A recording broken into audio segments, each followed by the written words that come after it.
Então vejamos um pouquinho a respeito da área da cosmologia, a origem do universo. Então, se você está sentindo um pouco de sono aí, se prepara, porque tem algumas coisas impressionantes. Qual a proposta criacionista sobre a origem do universo? Muitas pessoas acham que é o quê? No princípio criou Deus. Não! Olha as propostas. O universo é uma criação ex nihilo, ele foi feito do nada. Mas ele foi criado completo e funcional. Já foi criado pronto. As estrelas nunca evoluíram, elas já começaram como estrelas. As galáxias já começaram como galáxias. Tudo isso já começou dessa forma. O universo foi criado recentemente. Essa é uma proposta muito interessante dos criacionistas. E quando eu digo recentemente, tem alguns livros que eu leio de vez em quando por aí que tem umas coisas meio estranhas. Diz assim, a história de um planeta jovem, os primeiros 3,5 bilhões de anos. Falei, peraí, chamar de jovem 3,5 bilhões de anos é brincadeira. Daí eu escrevi, passei um e-mail para o autor e falei assim, não, é porque o universo tem 14 bilhões de anos. Aí eu falei, então 3,5 bilhões é jovem. Tá bom. O universo foi criado com uma idade aparente, ou seja, foi criado como pronto. O universo está envelhecendo e desenho, propósito e complexidade demonstram a necessidade de um Criador. Primeiro, vamos entender qual é o nosso objeto de estudo. O objeto de estudo é o universo. Pergunta, quantas estrelas tem nos céus? Aqui em São Paulo tem umas 4, mais ou menos, a noite bem assim clara. Só para ter uma ideia, se você apagar as luzes de São Paulo, muda um pouquinho de figura. Se você apagar as luzes e tirar a poluição, você tem que mudar para o sul de Minas. Fala, uau, mas isso não é o céu. Isso é o céu. Isso é um pouquinho da nossa vizinhança. Cada um desses pontinhos é uma estrela. Só na nossa galáxia são mais de 200 bilhões de estrelas. Uma galáxia, um aglomerado de estrelas. A grande questão do objeto nosso de estudo é que ele apresenta algumas coisas impressionantes. Primeira, beleza. Quando nós olhamos as Três Marias, você vê algumas coisas impressionantes do lado dela. Ali você tem as nossas queridas Três Marias, tá? Um pouquinho mais abaixo tem o que é conhecido como nebulosa de Orion, perto daquela de cima, a nebulosa da cabeça de cavalo. Quando eu disse beleza, eu estou me referindo à beleza. O universo apresenta uma beleza inigualável, aonde você olhar. Todas essas são fotos tiradas dos céus. Isso aqui foi descoberto há cerca de aproximadamente um mês atrás. Esses filamentos de gases superaquecidos parecem até um DNA. Então, por enquanto, o nome é nebulosa do DNA. Todas essas são fotos, não são pinturas. Isso é o que está lá fora e nós não vemos a olho nu, nem com os nossos pequenos telescópios aqui de baixo. Nós precisamos de alguma coisa um pouco mais possante para examinarmos isso. Então, um dos primeiros aspectos que chama a atenção no universo, beleza. Lembra a pergunta de Newton? De onde surge toda a ordem e beleza que vemos nesse universo? Aonde você olhar, você vê beleza. Por que o universo não é em preto e branco? Todo em cores. Aonde nós olharmos, você vê beleza. Então, esse é um dos aspectos muito importantes. O outro aspecto é a complexidade. Essa aqui é a galáxia vizinha da nossa, chamada M31, galáxia de Andrômeda. Ela está a meros 2,5 milhões de anos-luz de distância da gente. Então, a gente vai ver daqui a pouquinho o tamanho desse negócio. Aonde você olhar, você vê essa questão de complexidade. Galáxias são estruturas muito, muito sensíveis, são gigantescos o negócio, mas elas são tão fininhas, são tão pequenas, assim em termos de espessura, que o negócio é muito fácil de se desfazer. É como você sair correndo com um carro por aí, segurando aquele, como é que chama aquela florzinha lá que parece sopra assim, dente de leão, muito obrigado. Você sai andando por aí com a janela aberta, segurando um dente de leão do lado de fora. Quanto que você vai dirigir, o seu dente de leão vai estar lá ainda, inteirinho. Ele desaparece. As galáxias são desse jeito, são estruturas tão frágeis, devido à quantidade de estrelas e o tamanho, que o negócio é uma pilha de dominós de quase 1 milhão de quilômetros de altura, tentando ser equilibrado direitinho. E aonde nós olhamos, nós vemos isso. Essa complexidade e essa beleza. É só olhar ao redor. É isso que nós vamos ver. Então, estou mostrando um pouquinho para vocês entenderem qual é o nosso objeto de estudo. Ele é grande, gigantesco, de uma grande variedade. Então, tem muito material para ser estudado? Demais. Não somente a quantidade de material, mas a forma como esse material é apresentado. Vejam só, esses são pilares de gases que emitem luz, ou seja, luz sem estrelas. Luz sem estrela. Emissão de luz sem estrela. Emissão de luz sem estrela. Parece até que é alguém correndo, né? Eu já olhei na foto atrás, não vem ninguém atrás dele, não pode ficar sossegado. É só a impressão de que é alguém correndo. E luz sem estrela. Quando eu mostro essas fotos, não tem uma implicação religiosa nisso? Claro que tem. A Bíblia diz que primeiro Deus criou a luz e no quarto dia Ele criou o sol, a lua e as estrelas. A implicação religiosa é óbvia. Mas eu só estou mostrando aqui fotos do Hubble. O Hubble não foi colocado lá para provar que Deus primeiro criou a luz e depois as estrelas. Não, o Hubble tem nos mostrado que existe uma quantidade muito grande de luz no espaço sem estrelas por perto. É possível ter luz sem estrelas? É. É científico? É. Tem implicação religiosa? Tem. Só não aceita quem não quer. Mas que tem implicação científica, religiosa. O céu tem sido estudado há muito tempo. Há cerca de 2000 anos antes de Cristo, já tinha um pessoalzinho lá onde é a Inglaterra hoje, estudando o que nós chamamos de solstício e equinócio. Se você não sabe o que são esses dois, eu gostaria de lhe informar que você está 4000 anos atrasado. Porque há 4000 anos atrás o pessoal já sabia o que era isso. Solstício são 2 dias do ano, um no verão, outro no inverno. Solstício de verão é aquele que o sol aparece logo de madrugada e se põe bem à noite. O solstício de inverno é aquele que quando você saiu para trabalhar o sol não nasceu ainda. Finalzinho da tarde já está escuro. O dia é curto, não que tenha menos 24 horas, mas a parte iluminada diminui. Equinócio são outros 2 dias também no ano. Equi significa igual, então equinócio significa a mesma quantidade de dia e noite, ou seja, luz e trevas. 12 horas, 12 horas. Um na primavera, outro no outono. Esse povo já estudava isso. Os egípcios alinhavam as suas pirâmides baseados nos céus. O estudo deles era impressionante.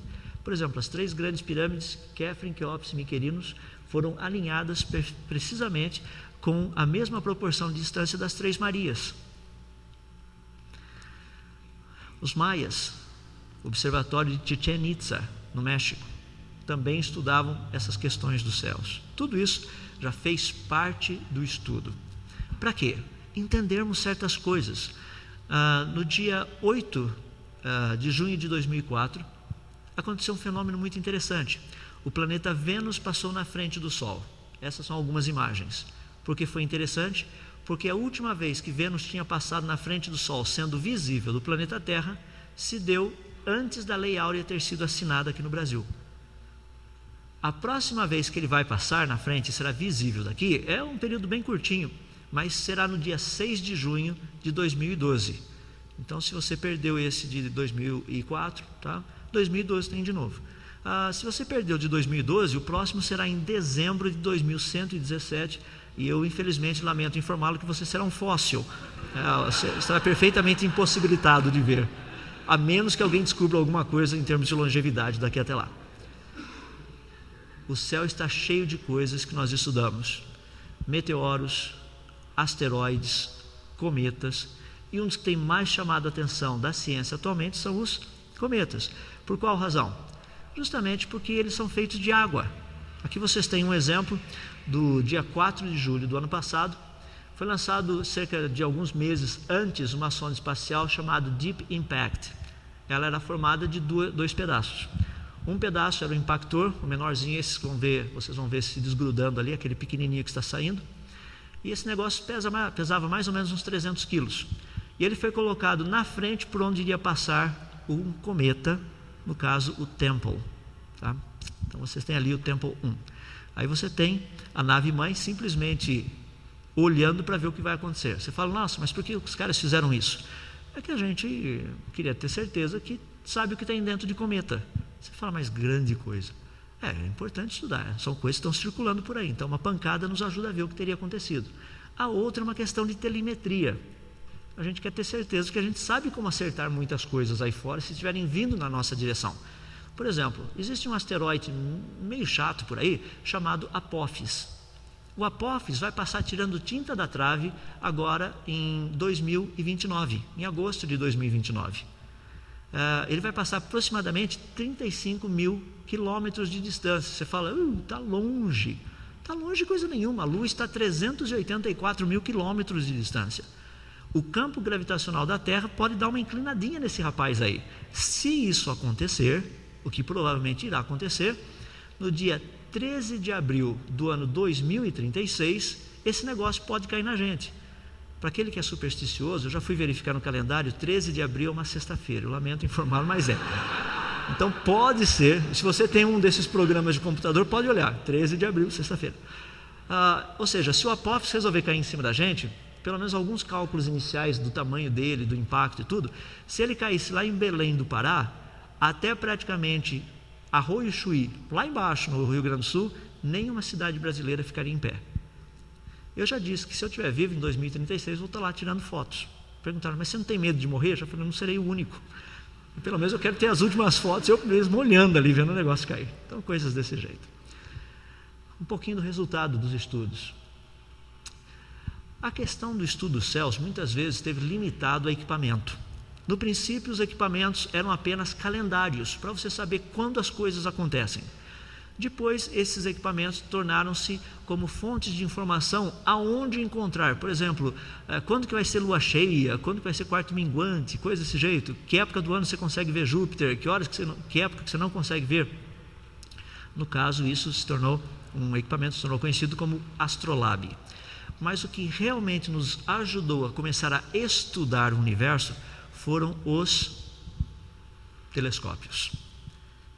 Galileu Galilei, Newton, esses foram os primeiros. Hoje nós trabalhamos com equipamento um pouco mais sofisticado que o deles, como por exemplo o telescópio de Hubble. Olha um pouquinho o equipamento que está dentro dele. Ele possui um espelho de 2,40 metros de diâmetro, ele é o tamanho de um ônibus. Ele está numa órbita a cerca de 600 quilômetros de altitude, dá uma volta em volta da Terra a cada 5 horas e 45 minutos.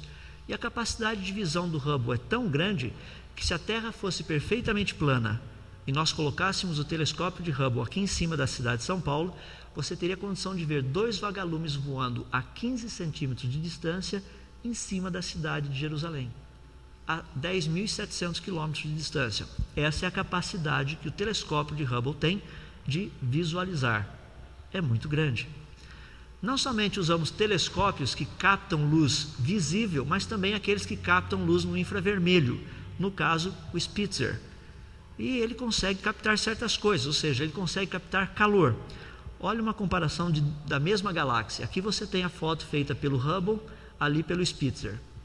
O Spitzer mostra aonde tem calor, o Hubble mostra onde tem luz. Então nós percebemos que tem muita luz que está sendo difundida ou difusa ali no meio, que não faz parte de estrelas, porque as estrelas se encontram nessa região, mais quente, mais frias aqui do lado de fora e mais quentes perto do núcleo da galáxia. Telescópio de Spitzer, Observatório Spitzer. Nós usamos outros também, para fazer estudos na área de raios gama, usando raio-x. O Chandra, por exemplo, trabalha com raio-x. As pessoas falam, nossa, vocês tiram chapa do pulmão lá de cima? Só das galáxias. Então, só para você ter uma ideia, Kepler observou uma supernova, praticamente há cerca de um pouquinho mais de 300 anos atrás. Isso, com luz visível, é o que sobrou da supernova. Quando nós usamos o observatório Spitzer, nos mostra a bolha de calor. Olha a bolha de calor hoje. Tudo aquilo é calor que foi disperso pela explosão da estrela. E usando o Chandra, o raio-x, ele nos mostra a quantidade de matéria que foi lançada por essa estrela ao explodir. Então, um pouquinho daquilo que nós usamos para estudar lá fora. Nós temos alguns que estão aqui embaixo, como o Observatório Keck, que fica no Havaí. 2 telescópios gigantescos apontados na mesma direção para poder ver nitidamente um mesmo objeto. cerca de aproximadamente mais de 11 toneladas que você tem que manipular em termos de centésimos de milímetro. Então imagina a brincadeira, por que o pessoal gasta 10 milhões de dólares por ano fazendo isso. Alguém já disse que deveriam dar esse dinheiro aos pobres. Eu já vi isso em algum lugar da Bíblia. E parece que não foi um bom conselho. O pessoal fala, mas por que gastar tanto dinheiro em coisas assim? Mandaram um astronauta brasileiro lá para ver feijão crescer no espaço. Gastaram 10 milhões de reais para fazer isso. Eu concordo com a parte do crescer feijão no espaço, porque isso já foi feito, não precisa fazer de novo. Mas tem algumas coisas que foram feitas ali que talvez você não saiba. Nós temos muito interesse em sintetizar algumas coisas que somente são possíveis de serem sintetizadas com gravidade muito baixa. Aqui na Terra, para produzir isso é caro pra caramba. Lá no espaço, a gravidade é praticamente zero. Nós temos produtos químicos, vamos ser bem claros, na área de remédios, que nós queremos produzir remédios com absoluta convicção de que não houve contaminação nenhuma. Na Lua, por exemplo, não tem bactéria. Já imaginou construir uma fábrica na Lua? Por que vocês acham que os americanos estão querendo chegar lá, agora até 2020? Por que os chineses já garantiram que até 2018 eles vão colocar um homem na Lua? E por que você acha que o governo brasileiro prometeu colocar a lombada da Lua até aqui? Não, eles não vão colocar lombadas, não. Pedágio. Então vai ter que passar por vários pedágios até chegar aqui. Nós observamos lá em cima, daqui de baixo. Com o quê? Com antenas. Um pouco dessas antenas fazem a mesma coisa que o ultrassom faz na barriga da mamãe. A gente olha o que está lá dentro com o ultrassom. Daqui de baixo a gente olha o que está lá fora. Não com ultrassom, mas com frequências. Mesma coisa. Muitos deles estão por aí. Quando a coisa é aqui por perto, a gente manda uma espaçonave até lá. No caso, Cassini-Huygens, que foi mandado para examinar o planeta Saturno.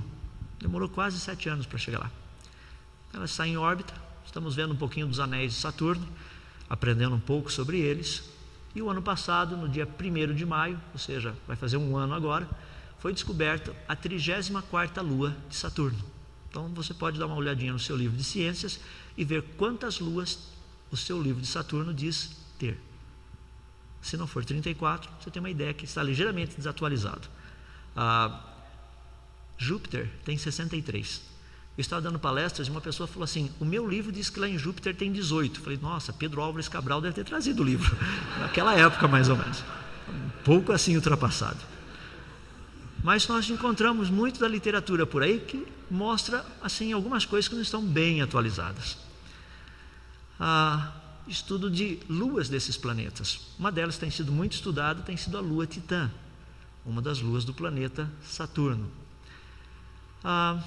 Qual o tamanho desse negócio, portanto, quando nós estudamos? Vamos olhar um pouquinho. A coisa é tão grande que quilômetros, ou seja, a unidade de medida, quilômetros, é muito pequena para isso. Então nós usamos unidades como uma unidade astronômica, que é a distância média entre a Terra e o Sol, que equivale a 150 milhões de quilômetros. Nós usamos, exatamente isso, nós usamos 1 ano-luz, equivale a 9,5 trilhões de quilômetros. Nós usamos o parsec, que equivale a 30 trilhões de quilômetros. Então quando eu coloco isso daí, só para você ter uma ideia, um pouco da pesquisa, foram descobertos 2 planetoides, tem um terceiro que parece que foi descoberto, mas ainda estão questionando. Um deles recebeu um nome que não é oficial, que é o nome de Quaoar, foi descoberto em 2002. Um outro descoberto pela mesma equipe, em 2003, recebeu o nome de Sedna. Quaoar tem sido mais estudado, então a gente já conhece bem a órbita dele.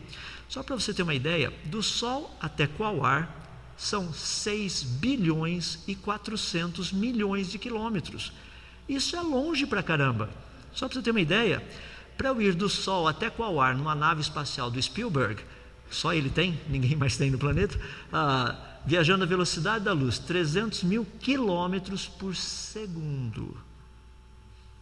Demoraria 5 horas e 55 minutos. Como isso não existe, um negócio aí de ônibus espacial. 25 mil quilômetros por hora, demoraria aproximadamente 29 anos só para ir. Daí mais 29 anos para voltar. Aí você vai e conhece que o Auar chega com 58 anos de idade. Aqui se você sair um nenezinho. Mas o ônibus espacial também não está voando por enquanto. Imagina que fosse possível percorrer essa distância com um avião supersônico. No caso, o Concorde. 2.200 km por hora. 332 anos só para ir. Ou seja, a tripulação ia chegar fossilizada e você também. Se nós pudéssemos percorrer essa distância usando um avião convencional, cerca de 800 km por hora, 913 anos. Fórmula 1, 300 km por hora, parece que o piloto do vermelhinho lá acertou o passo dessa vez. Mas a 300 km por hora, sem parar, para percorrer esses 6 bilhões e 400 milhões de quilômetros, demoraria nada mais, nada menos do que 2.434 anos. E como você não é corredor de Fórmula 1, vou quebrar teu galho falando com teu carro. Para ir com o seu carro, vai ser um desespero. Ou seja, cerca de 7.300 anos. Eu te aconselho a comprar um Honda. Lembra aquela propaganda? O filhinho falava assim, pai, tá chegando? O pai falava, ainda não. Ele botava aquele sorriso gostoso, porque ele gostava da carona. Então, se você vai de Honda, seu filho fala assim, pai, tá chegando? Você fala, não, meu filho, faltam 7.299 anos ainda. Quase lá. Bom, resultado do meu trabalho aqui no Brasil. Eu dou pesquisa em vários lugares. Lá no Nordeste fizeram a seguinte pergunta. Dá para ter uma ideia. Eu garanti que o jegue ia chegar a pé reado. Mas são mais de 2 milhões de anos. Dá para ter uma ideia na distância? 6 bilhões e 400 milhões de quilômetros. Sabe o que é isso? 7 décimos de 1 milésimo de um ano-luz. A estrela mais próxima está a 4,34 anos-luz. A galáxia mais próxima está a 2,5 milhões de anos-luz. Dá para ter uma ideia do tamanho da coisa? Alguns dizem que surgiu espontaneamente, de um negocinho do tamanho de uma ervilha. Eu digo que a fé é muito grande. Maior do que a fé que eu tenho em crer nas Escrituras, em crer na Bíblia. Precisa de muita fé para isso. Olha o tamanho do negócio. Se eu pegasse o Sol como sendo o centro e traçasse um círculo de 12,5 anos-luz em volta dele, eu teria aproximadamente 33 estrelas. São as estrelas mais próximas. Se eu ampliasse esse círculo para 250 anos-luz, eu teria aproximadamente 250 mil estrelas ali dentro. Todas elas aqui da Via Láctea, só da nossa galáxia. Se eu fizesse um raio agora de 5.000 anos-luz, eu colocaria mais de 300 milhões de estrelas. E eu só estaria vendo parte dos braços da Via Láctea, que é uma galáxia. E se eu pegasse um raio de 50.000 anos-luz, eu praticamente colocaria a nossa galáxia inteira ali dentro. Mais de 200 bilhões de estrelas. Se eu pegasse um raio agora de 500.000 anos-luz, eu colocaria a nossa galáxia mais 9 galáxias anãs. Galáxias anãs são aquelas que têm milhões de estrelas, por isso que elas são pequenas, são anãs. De bilhões, assim, são as galáxias. Você teria cerca de 200 bilhões de estrelas para cima. E se eu pegar um raio inimaginável de 5 milhões de anos-luz, eu colocaria 3 galáxias, 36 galáxias anãs, mais de 700 bilhões de estrelas, e esse raio de 5 milhões de anos-luz, na cosmologia nós chamamos de grupo local. Essa é a vizinhança. Nós não saímos nem do quarteirão ainda. Dá para encarar o tamanho do negócio? Se eu pegar um raio agora de aproximadamente 100 milhões de anos-luz, que você não sabe o que é isso, eu também não tenho a menor ideia do que seja isso, mas nós colocaríamos 160 grupos locais ali dentro. São mais de 2.500 galáxias dentro desse pacote, mais de 25 mil galáxias anãs e mais de 500 trilhões de estrelas. E a esse amontoado de grupos locais nós chamamos de supergrupo de Virgo. Um supergrupo. Se eu pegar um raio de 1 bilhão de anos-luz agora, eu teria mais de 80 supergrupos ali dentro. Seriam mais de 160 mil grupos locais de galáxias, mais de 3 milhões de galáxias, mais de 30 milhões de galáxias anãs, mais de 500 mil trilhões de estrelas. E se eu pegar o universo visível, cerca de 15 bilhões de anos-luz de raio, eu teria mais de 270 mil supergrupos, mais de 15 milhões de grupos locais de galáxias, seriam mais de 10 bilhões de galáxias e mais de 100 bilhões de galáxias anãs. O número de estrelas excederia o número de grãos de areia de todas as praias e de todos os desertos desse planeta. Deixe-me fazer uma pequena reflexão teológica. Para o criacionismo aí, abre parênteses. Lembrem de Isaías capítulo 40, versos 25 e 26. Deus faz a pergunta: a quem, pois, me comparareis para que ele seja igual? Diz o santo. Levantai ao alto os olhos e vede, quem criou estas coisas? Aquele que faz sair o seu exército de estrelas, todas bem contadas, as quais ele as chama pelo nome, e por ser ele grande em força e forte em poder, nenhuma sequer vem a faltar. Se o Deus que você crê não é pelo menos isso, você não sabe quem é Deus ainda. Está na hora de aprender quem é.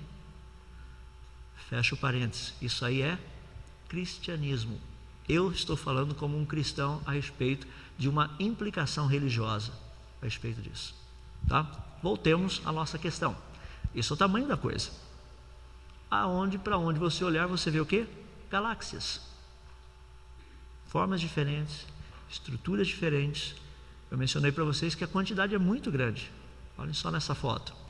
Nós temos 1, 2, 3, 4, 5, 6, 7, 8, 9, 10, 11, 12, 13, 14, 15, 16, 17, 18, 19, 20, 21. Tem mais uma ali, 22. Tem mais um montinho delas aí, tem quase 30, pelo menos que os caras contaram.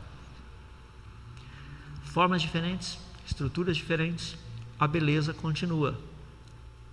Grupos e supergrupos. Isso aqui é o grupo compacto de Hickson. Você tem galáxias passando na frente de outras galáxias, galáxias roubando estrelas de outras galáxias, deve ser o mensalão. Essa aqui, galáxia roubando massa de outra galáxia, aquela deve ser o mensalinho. A quantidade menor. Aonde nós olharmos, por exemplo, cada um desses pontos, com exceção desse e daquele, é uma galáxia. Cada um desses pontos, sem exceção, é uma galáxia. Cada um desses pontos é uma galáxia. Essa foto não tem nenhuma estrela na frente. E é de um pedacinho tão pequenininho que imagina que precisa tirar foto no meio das estrelas para pegar um pedacinho lá. Então é um buraquinho só que a gente encontrou no meio da galáxia para fotografar. Olha o que foi visto. Para fazer essa foto, só para vocês terem uma ideia, o Hubble gastou 11 dias. Imagina você pegar sua máquina fotográfica, apertar o botãozinho e ficar 11 dias segurando. Mais ou menos isso. Lembra que o Hubble dá uma volta em volta da Terra a cada 5 horas e 45 minutos. Então ele vai virando, tirando a foto, daí para, a hora que chega do outro lado, de novo, para. 11 dias desse jeito, ou seja, foram 11 dias de exposição, não 11 dias de órbita. Tá? Foi muito mais do que isso, foi quase um semestre. Interpretação. O que significa tudo isso então? Antigamente acreditava-se que a Terra era o centro de todas as coisas e o que estaria em volta. Então o sistema era geocêntrico. A coisa começou a mudar mais ou menos por volta dos anos 1500. Apareceu um cara chamado Tycho Brahe. Tycho Brahe foi um grande estudioso, um boêmio, porque ele só ficava acordado à noite e ficava estudando os céus. Não ficava fazendo farra não, ficava só estudando os céus. Ele compilou a maior quantidade de informação a respeito dos céus até a sua época. Quem tinha mais do que ele eram os árabes. Mas dentro da Europa, foi ele quem compilou tudo isso. Foi muito utilizado esses dados por Kepler para derivar as suas leis, as 3 leis de movimento planetário. O próprio Newton se utilizou muito dessas questões, todas aí que foram trabalhadas por Tycho Brahe.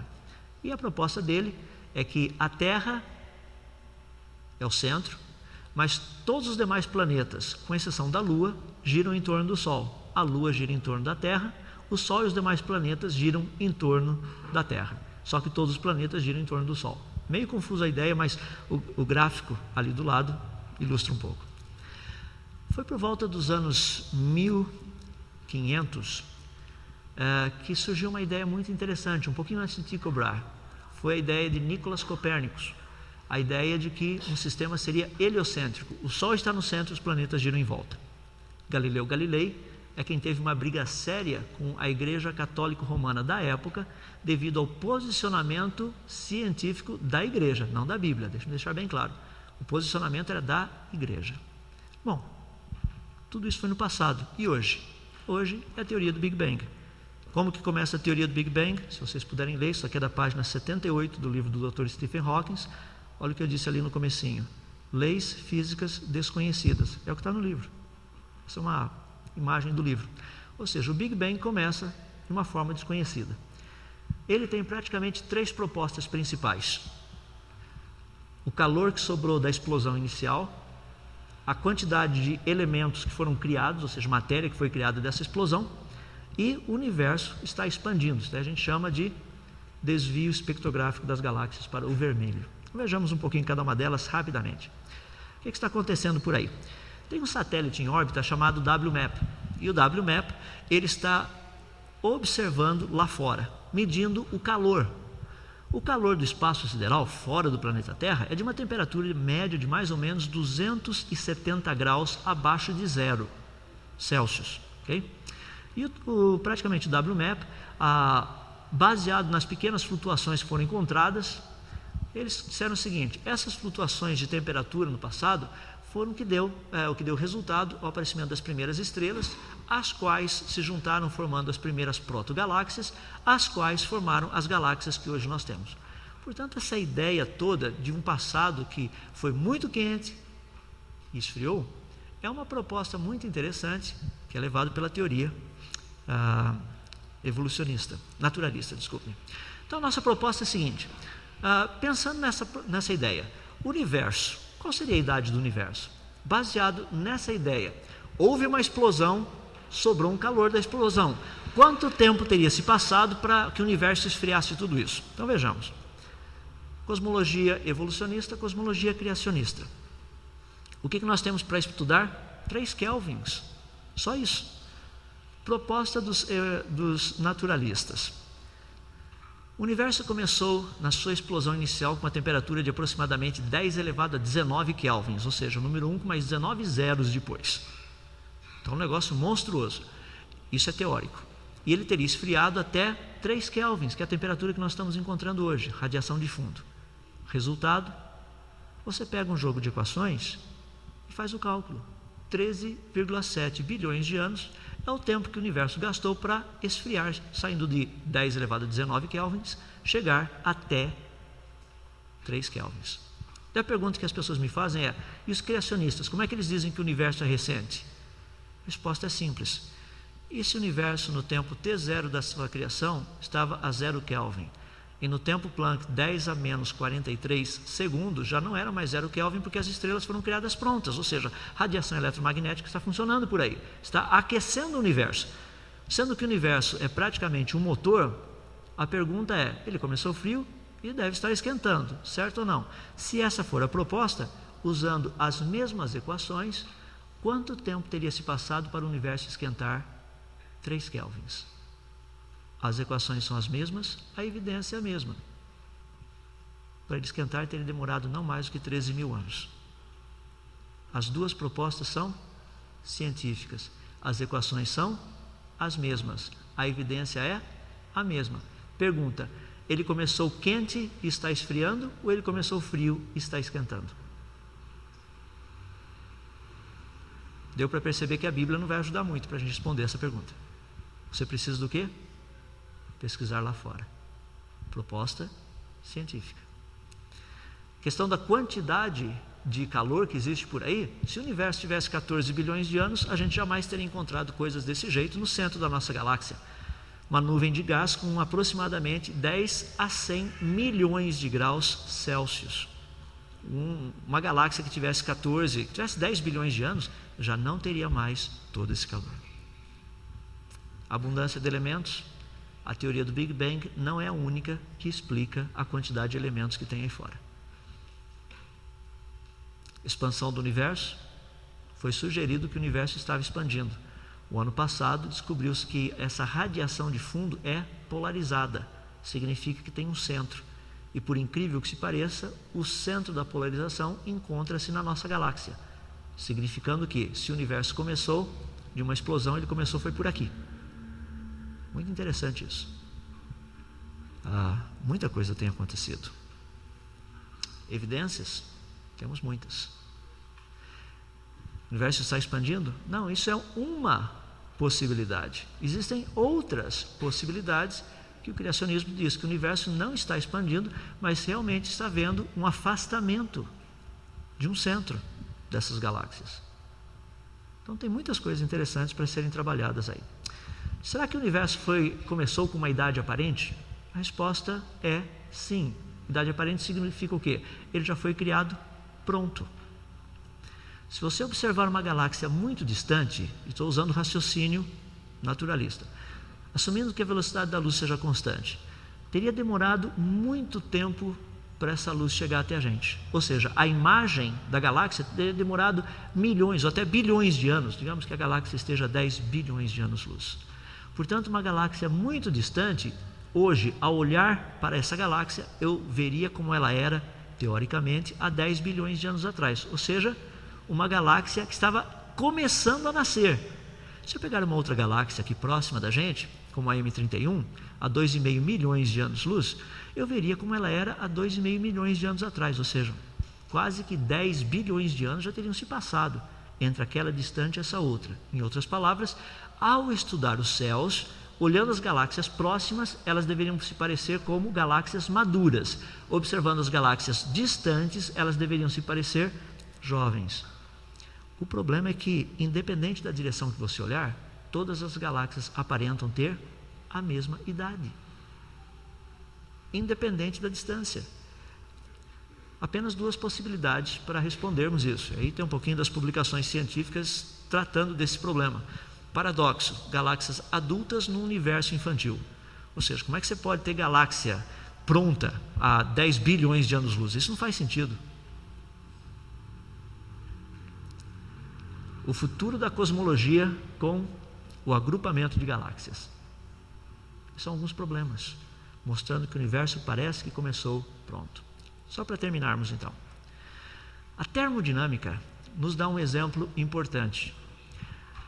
Clausius disse o seguinte, que é uma lei que nós temos na termodinâmica: a energia total do universo é constante e a sua entropia tende para um máximo. Helmholtz, baseado nisso, disse o seguinte: sendo que o universo está continuamente indo na direção para um estado de desordem, ele deve ter sido energizado em algum tempo no passado finito por meio de um processo que violou a segunda lei da termodinâmica. O que ele quis dizer com isso? A única explicação para o universo estar como ele está hoje é se ele já foi muito mais complexo no passado. Isso só implica numa criação pronta. Vem de leis científicas essa ideia que o universo foi criado pronto. Isso daí não é uma ideia de Bíblia, é uma ideia de leis científicas. Agora, o universo está morrendo. É isso que nós vemos. A lei científica nos diz que a tendência normal de todas as coisas é morrer. Então, só para terminarmos, acorda o Teco, porque o Tico eu sei que está quase dormindo. Aqueles 2 neurônios que a gente tem que ficam funcionando aí a essa hora da noite. O universo está morrendo? Está. Antes que você morra de sono, deixe-me dar meu último exemplo. Supernovas. As supernovas são algo muito interessante. São estrelas que explodem. Isso é para você refletir hoje à noite.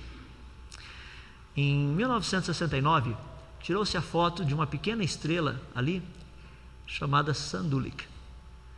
Em 1987, Sandulik explodiu. Olha o que sobrou dela. Você fala, e daí, por que eu precisei acordar o Teco? Só para ver foto? Não, tem muito mais coisa. O Tico vai gostar disso também.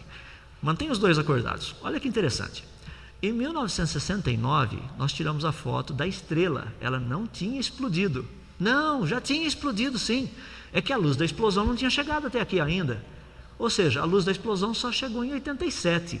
Mas quando nós tiramos a foto lá em 1969, a estrela não existia mais porque ela já tinha explodido. Nós tiramos uma foto de uma estrela que não existia mais.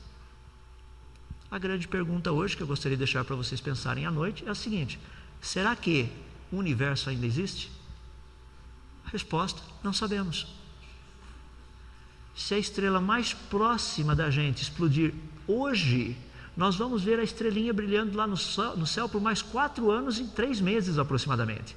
É o tempo que gasta para a luz da explosão chegar até a gente. Quem garante que ela não explodiu? Nós não sabemos. Todas essas imagens que eu mostrei para você podem ser de coisas que não existem mais. Costumo brincar com o pessoal, bem-vindos ao Matrix. Pode esplugar aí atrás agora.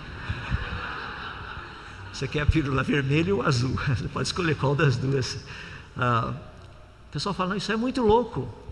É, mas isso é parte do pensamento científico hoje.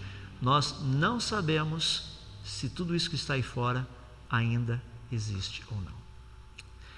Passei 5 minutos do meu tempo, deixa eu abrir para algumas perguntas rápidas, daí nós terminamos. Um pouquinho da cosmologia. A coisa é muito mais maluca do que aquilo que você pensa. Fizerem a gentileza de acender as luzes para a gente, por gentileza? Tem uma pergunta lá atrás.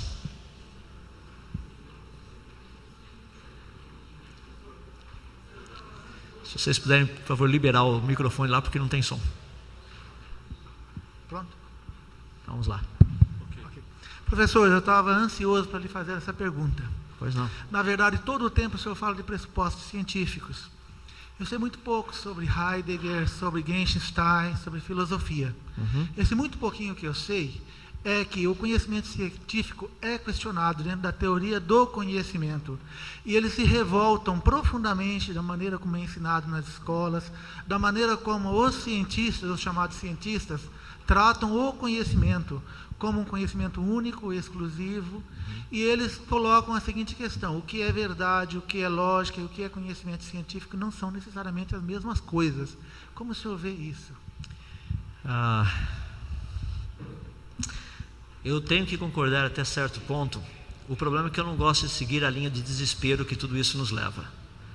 Porque se não é possível conhecer nada, para que eu vou tentar conhecer alguma coisa? Então, praticamente eu parto desse pressuposto. É possível conhecer? Sim. Existe verdade? O que nós chamamos de verdade? Na comunidade científica, nós chamamos de verdade aquilo que é aceito por um grupo de cientistas como sendo verdadeiro por um certo período de tempo. Não necessita que a verdade no sentido seja uma verdade eterna. Não é esse o contexto. Então, dentro da área da ciência, o questionamento que seria uma verdade é altamente questionável, digamos assim. Ou seja, a proposta, como eu vejo isso? Ciência existe para ser questionada. E nós não podemos afirmar que nós sabemos. O que nós podemos afirmar é que nós estamos aprendendo. E, de uma forma bem clara, gostaria de colocar assim uma frase que eu já ouvi que talvez ilustre um pouquinho do que está sendo dito. Porque realmente, quando se trata de conhecimento científico, lei científica, o que é verdade, o que não é verdade, a questão da possibilidade de você falsificar as propostas científicas, que é o que tem sido trabalhado hoje em dia, principalmente com a utilização do princípio de Kalam, que é um princípio muito utilizado dentro desse contexto. A base do sistema praticamente é a seguinte: ciência tem que ser questionável. Se ela não é questionável, ela passa a ser dogmática. E dogma não é mais parte da ciência, isso é religião. Você aceita e pronto, morreu o assunto. Ciência tem que se questionar, a gente tem que ir atrás. O pessoal diz, mas por que é? Por exemplo, só de brincadeirinha, as pessoas dizem que Deus é palmeirense, porque tudo no planeta é verde. Eu falo, não, é que verde é o que foi refletido, é o que foi rejeitado. Você fala, bom, esse é o seu ponto de vista. Questionável. Perfeitamente questionável. Então a gente pode sair discutindo aí se é, se não é, mas quando nós entramos na área de ciências, a pergunta é: isso aqui é algo que funciona em todas as possibilidades, essa equação? Sim. Como é que eu sei? Não, eu acho que eu sei. Eu acho que sim. Então, é questionável? É. Mas baseado naquilo que nós achamos que sabemos, foi possível fazer tudo isso que nós já fizemos até o presente momento. A importância que eu gostaria só de traçar, finalizando esse ponto, qual é? Ciência deve ser questionada o tempo todo. Isso é ciência, é o caráter da ciência. O que eu estou apresentando para vocês deve ser questionado e deve ser questionável. Se eu apresentar como um dogma, já deixou de ser ciência. vá e procure ver se existem possibilidades disso que eu estou dizendo acontecer, se as coisas são de fato assim. Okay? Eu sei que eu não satisfiz totalmente a resposta, porque a gente teria que entrar dentro do aspecto filosófico de toda ela, e tem o aspecto filosófico da ciência. Por questão de tempo, a gente pode discutir um pouquinho mais em termos pessoais depois, okay? Só de uma forma geral. Pois não? Como cientista, o senhor acredita que exista um limite no universo ou ele é infinito? Rapaz, esse povo me pergunta cada uma, né? Pior do que essa foi que minha filha me fez hoje cedo. Eu estava acordando, ela já fez uma pergunta que eu não vou dizer agora, vou dizer no domingo. Mas eu creio que o universo é finito. Só não me pergunte o que tem depois. Tá? Eu creio que você vai e acaba chegando lá. Eu não creio num universo infinito, por várias razões científicas. Isso tanto quanto os criacionistas quanto os naturalistas acham que o universo ele é finito. Tem surgido algumas teorias das cordas, das supercordas, das branas, das pebranas e tudo mais aí, que oferecem possibilidade de um universo infinito, coisas desse jeito, ou seja, um universo contorcido e coisas assim. Mas, de uma forma geral, os cientistas, independente do posicionamento da cosmogonia, ou seja, da origem do universo, a maior parte acredita que o universo é finito.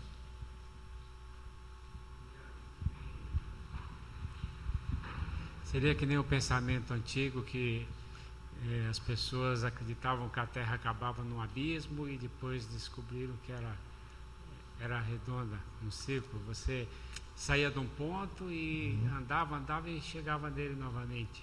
Seria mais ou menos isso? É perfeitamente possível. Nosso conhecimento é limitado, como já foi colocado agora de pouco. Tem uma frase que eu achei muito interessante, diz assim: quem sabe muito, fala pouco. Só quem sabe pouco, fala muito. Está na hora de eu parar de falar. Estou brincando. Foi algo assim muito interessante, porque realmente quanto mais nós conhecemos, mais nós vemos o quanto nós desconhecemos. Não o contrário. Muito bem.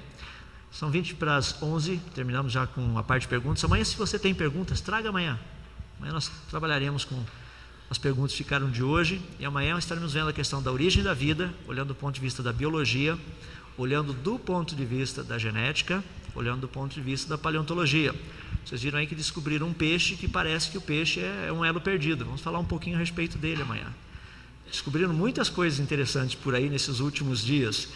Gente lá na Turquia que anda com a palma da mão, tudo isso a gente vai estar discutindo porque são assuntos atuais. É importante a gente tratar todas essas coisas. Então amanhã nós trataremos de tudo isso.